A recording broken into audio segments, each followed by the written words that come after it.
বন্দুক নিয়ে দাদা দাদিকে হত্যার পর স্কুলে হামলা চালায় সন্দেহভাজন কিশোর। যুক্তরাষ্ট্রে জন্ম নিলেই নাগরিক, এই সুযোগ সীমিত করেছেন ট্রাম্প। মির্জা ফখরুলই কি বঙ্গভবনের নতুন বাসিন্দা হচ্ছেন? শেখ হাসিনাকে ভারত এই সুযোগ কেন দিল, প্রশ্ন বিএনপির। আসসালামু আলাইকুম, শুনছিলেন শিরোনাম, এবারে বিস্তারিত। থাইল্যান্ডের একটি স্কুলে বন্দুক নিয়ে হামলার ঘটনায় সন্দেহভাজন কিশোর হামলাকারীসহ অন্তত ৮ জনের মৃত্যুর খবর পাওয়া গেছে। নিহতদের মধ্যে ৫ জনই স্কুলটির শিক্ষক। রাজধানী ব্যাংককের একেবারে পাশেই অবস্থিত নান্তাবুরি প্রদেশের ব্যাংকুরাইন জেলার একটি স্কুলে আজ গুলির ঘটনা ঘটে। পুলিশ হামলাকারীকে স্কুলটির একজন শিক্ষার্থী হিসাবে শনাক্ত করেছে। স্থানীয় সময় সকাল ১০টার কিছু পরে ডেপসিরিন নান্তাবুরির স্কুলে গুলির ঘটনা ঘটে। কর্তৃপক্ষ বলেছে, সন্দেহভাজন হামলাকারী ১৪ বছর বয়সী এক কিশোর, যে স্কুলে যাওয়ার আগে নিজের বাড়িতে তার দাদা দাদিকে হত্যা করে।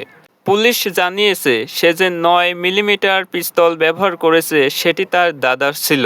বিভিন্ন প্রতিবেদনে বলা হয়েছে, তার কাছে আরও অন্তত ৩৪ রাউন্ড গুলি পাওয়া গেছে। সন্দেহভাজন হামলাকারীর মৃত্যু হয়েছে বলে পুলিশ নিশ্চিত করেছে। সে নিজের গুলিতেই মারা গেছে বলে জানানো হয়েছে। কর্তৃপক্ষ বলেছে, তার উদ্দেশ্য কী ছিল তা তারা এখনও জানে না। এই ঘটনায় ৩০ জনের বেশি মানুষ আহত হয়েছেন, যাদের মধ্যে ৯ জনের অবস্থা গুরুতর বলে জানিয়েছে থাইল্যান্ডের প্রধানমন্ত্রী। যুক্তরাষ্ট্রে জন্মসূত্রে নাগরিকত্ব পাওয়ার অধিকার আবারও সীমিত করার চেষ্টা করেছেন প্রেসিডেন্ট ডোনাল্ড ট্রাম্প। তার আগের প্রচেষ্টা সুপ্রিম কোর্ট খারিজ করে দেওয়ার কয়েক সপ্তাহ পর তিনি এই পদক্ষেপ নিয়েছেন। বৃহস্পতিবার প্রেসিডেন্ট ট্রাম্প ২টি নির্বাহী আদেশে সই করেছেন, যার মধ্যে একটি বর্তমান বিদ্যমান সেই অনাগরিকদের সংজ্ঞা সম্প্রসারণ করে, যাদের সন্তানরা জন্মসূত্রে নাগরিকত্ব পাওয়ার যোগ্য হবে না। দ্বিতীয় আদেশে তথাকথিত বার্থ ট্যুরিজম নিষিদ্ধ করা হয়েছে। এটি এমন একটি প্রক্রিয়া যেখানে গর্ভবতী মায়েরা সন্তান জন্ম দেওয়ার জন্য যুক্তরাষ্ট্রে আসেন, যাতে তাদের সন্তানরা মার্কিন নাগরিক হতে পারে। ওভাল অফিস থেকে ট্রাম্প বলেন, এটি বহু বছর আগেই হওয়া উচিত ছিল, কিন্তু আমরা এখন এটি করছি। তিনি জন্মসূত্রে নাগরিকত্বের ১৫০ বছরের পুরনো নীতি বাতিলের তার আগের প্রচেষ্টা সুপ্রিম কোর্ট প্রত্যাখ্যান করায় সমালোচনা করেন। যুক্তরাষ্ট্রের সংবিধানের ১৪তম সংশোধনীর প্রথম বাক্যেই জন্মসূত্রে নাগরিকত্বের নীতির বিষয়টি বলা হয়েছে। যুক্তরাষ্ট্রে জন্ম নেওয়া বা নাগরিক অধিকার পাওয়া সব ব্যক্তিই যুক্তরাষ্ট্রের নাগরিক এবং রাষ্ট্রের যেখানেই তারা বাস করুক না কেন।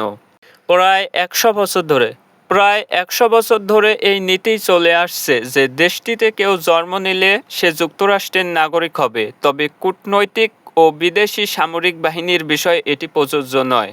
অভিবাসন কট্টরপন্থীরা অনেক সময় বলে থাকেন যে এই নীতি অবৈধ অভিবাসনের ক্ষেত্রে সবচেয়ে আকর্ষণীয় এবং এটি গর্ভবতী নারীদের অবৈধভাবে সীমান্ত অতিক্রম করে যুক্তরাষ্ট্রে গিয়ে সন্তান জন্মদানে উৎসাহিত করে। বঙ্গভবনের নতুন বাসিন্দা হতে পারেন মির্জা ফখরুল ইসলাম আলমগীর।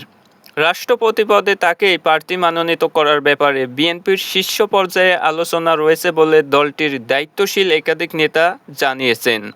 যদিও আগে অনেকের নাম আলোচনায় এসেছিল, কিন্তু শেষ পর্যন্ত বিএনপি মহাসচিব ও স্থানীয় সরকার মন্ত্রী মির্জা ফখরুল ইসলাম আলমগীরের নামই দলটিতে গুরুত্ব পাচ্ছে। বিএনপির নীতি নির্ধারণী পর্যায়ের একজন নেতা বলেছেন, তাদের দলের শীর্ষ নেতা এর মধ্যে নীতি নির্ধারণী পর্যায়ের নেতাদের কারো কারো সঙ্গে রাষ্ট্রপতি পদে প্রার্থী মনোনীত করার প্রশ্নে আলোচনা করেছেন। এই আলোচনা থেকে মির্জা ফখরুল ইসলাম আলমগীরের দল থেকে মনোনীত হওয়ার সম্ভাবনা দেখছেন নীতি নির্ধারণী পর্যায়ের ওই নেতা। বিএনপি এবার একজন রাজনীতিবিদকে রাষ্ট্রপতি নির্বাচিত করতে চায়, আর তা হতে হবে দলের ভেতর থেকে। দলটির নেতারা এমন অবস্থানের ইঙ্গিত দিয়ে আসছিলেন। এবছরের ১২ই ফেব্রুয়ারি অনুষ্ঠিত জাতীয় সংসদ নির্বাচনে নিরঙ্কুশ সংখ্যাগরিষ্ঠতা পেয়ে তারেক রহমানের নেতৃত্বে বিএনপি সরকার গঠন করেছে। বিদ্যমান সংবিধান অনুযায়ী সংসদ সদস্যের সংখ্যাগরিষ্ঠের ভোটে রাষ্ট্রপতি নির্বাচিত হবেন।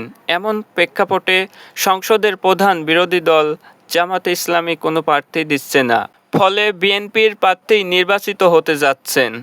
ক্ষমতাচ্যুত আওয়ামী লীগের শাসনের সময় দলটির মনোনয়নে নির্বাচিত ২২তম রাষ্ট্রপতি মোহাম্মদ শাহাবুদ্দিন তার মেয়াদের ১.৫ বছরের মতো সময় বাকি থাকতেই পদত্যাগ করেন গত ২৪শে জুলাই।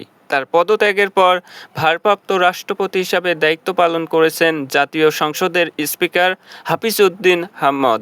এখন নির্বাচন কমিশন আগামী ২০শে আগস্ট রাষ্ট্রপতি নির্বাচনের তফসিল ঘোষণা করেছে।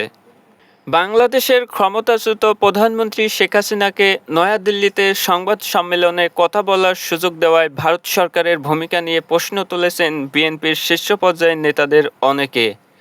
দলটির স্থানীয় কমিটির সদস্য ও বাংলাদেশের স্বরাষ্ট্রমন্ত্রী বলেন, শেখ হাসিনাকে ভারত সরকার গণমাধ্যমে কথা বলার সুযোগ কেন দিল, এটি আমাদের প্রশ্ন।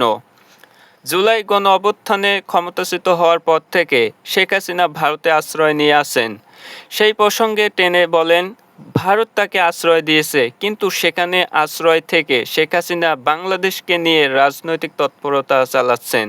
তাকে সরাসরি গণমাধ্যমে কথা বলার সুযোগ দেওয়া হলো।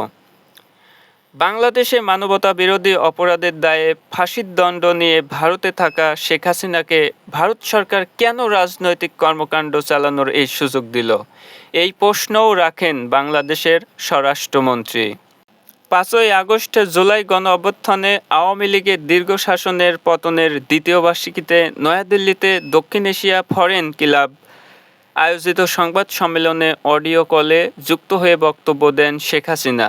সেই সংবাদ সম্মেলনে তিনি বিভিন্ন প্রশ্নের জবাবও দিয়েছেন।